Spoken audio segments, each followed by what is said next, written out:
India జెండా మనం మొత్తం ఏం చేసినాం, కెప్టెన్సీ గెలిచేసినాం. రోహిత్ శర్మ, విరాట్ కోహ్లీ, హార్దిక్ పాండ్యా మొత్తం కిరికిరి మొత్తం మొట్టగుడిపోయినాం ఇంగ్లాండ్ని. ఏ విధంగా చెప్పొచ్చు బ్రదర్ అంటే మ్యాచ్ ఫస్ట్ నుంచి చివరి వరకు కూడా చాలా ఉత్కంఠంగా సాగుతూ ఉన్నది. ఫైనల్గా మనం గెలిచినాం కదా. ఫైనల్ మనది, మనమే గెలవాలా, ఇంకెవరు గెలవాల్సిన అవసరమే లేదు.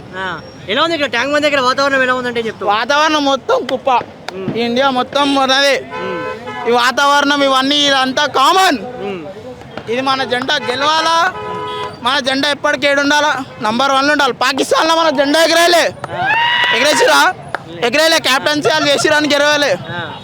మన జెండా ఏం చేసింది, ఎగరేసి గెలిపించి చూపించింది.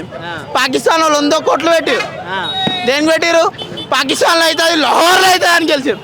మొట్ట మీద పాకిస్తాన్ మొట్టగుడు ఏం గెలిచినా ఇండియా ఇండియా ఏమున్నా ఖాళీ ఇండియా ఇండియా. సో చెప్పండి, ఇండియా గెలిచింది కదా, ఎలా అనిపిస్తుంది? చాలా హ్యాపీ ఉన్నా అన్న. మనం ఆల్మోస్ట్ 12 years అయింది గెలిచి. సో ఇప్పుడు గెలిచి హ్యాపీ ఉంది. రోహిత్ శర్మ, కోహ్లీ పెట్టిన ఎఫర్ట్స్, మన ప్లేయర్స్ పెట్టిన ఎఫర్ట్స్ కోసం చాలా హ్యాపీ ఉన్నాం మనం. అదే మన సెలబ్రేషన్ చూస్తే మొత్తం ఫుల్ పబ్లిక్ ఉంది, ఆల్ ఓవర్ ఇండియా అందరు హ్యాపీ ఉన్నాం. So let's go India brother. ఏ విధంగా చెప్పొచ్చు, ఎందుకంటే బాల్కి ఓవర్కి కూడా చాలా ఉత్కంఠంగా మ్యాచ్ అయితే నడుస్తూ ఉన్నది. సో ఫైనల్గా ఇండియా గెలిచింది. సో అంటే స్టార్టింగ్లో మన సైడ్ ఉండే, మధ్యలో చాలా స్లో అయింది మ్యాచ్, వికెట్లు పడ్డాయి 2-3 కంటిన్యూస్గా. లాస్ట్ వరకు డీప్ వరకు మ్యాచ్ వెళ్ళింది. అంటే 1 sided లేకుండే 2 sided మ్యాచ్ ఉండే, వాళ్ళకి ఛాన్స్ ఉండే. మన వాళ్ళకి కూడా మంచి కాంపిటీషన్ ఇచ్చారు. లాస్ట్ వరకు మ్యాచ్ వెళ్ళింది, అది బీపీ హై లో అవుతుంది.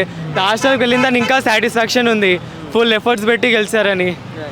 సో ఈ సెలబ్రేషన్స్ దేశవ్యాప్తంగా అందరూ కూడా జరుపుకుంటా ఉన్నారు. ఆల్ ఓవర్ ఇండియా మనం చూస్తే ఫుల్ సెలబ్రేషన్స్, అందరు ఫుల్ హ్యాపీగా ఉన్నారు. మనం మొత్తం పబ్లిక్ ఇక్కడ రోడ్ తిరుగుతున్నారు. సో మనం ఫుల్ హ్యాపీ ఉన్నాం. Thank you. నా ఇండియా గెలిచేందుకు మస్తు హ్యాపీ ఉంది. ఫైనల్గా ఏం చెప్తారు, ఇండియా గెలిచింది కదా, చాలా ఉత్కంఠమైన మ్యాచ్ తర్వాత కూడా మనం విన్ అయినాం. ఇది ఈ యొక్క హిస్టరీని లైక్ మన దేశం అంతా చెప్పుకుంటా ఉన్నది. అంతేనా, ఇది ఒకటి. నెక్స్ట్ వచ్చే T20 వరల్డ్ కప్ కూడా ఇండియాదే, రాసి పెట్టుకో. ఎలా ఉంది ట్యాంక్ బండ్ దగ్గర వాతావరణం ఎలా ఉందంటే చెప్తా. ట్యాంక్ బోర్డ్ అంతా హంగామా ఉంది, ర్యాప్ ఉంది. India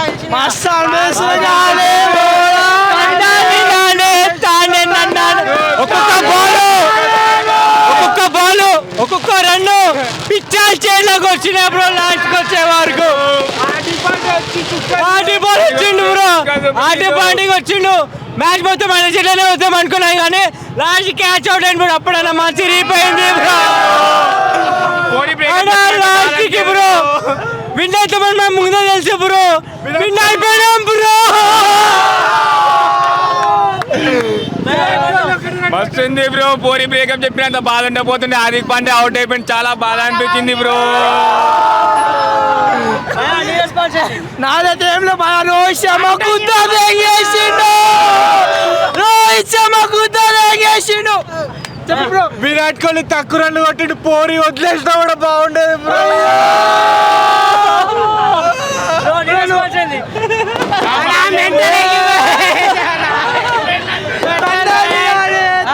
super ఆడిరారు. లాస్ట్ మూమెంట్ లో అయితే దద్దరు వెళ్ళిపోయింది. భారత్ మాతాకి అన్న చాలా చాలా హ్యాపీగా ఉంది ఇండియా గెలవడం ఈ రోజు. చాలా అందరికి మస్తు మంది వచ్చింది ఈ రోజు. భారత్ మాతాకి అన్న మంచి ఆడిన ఇండియా. Thank you.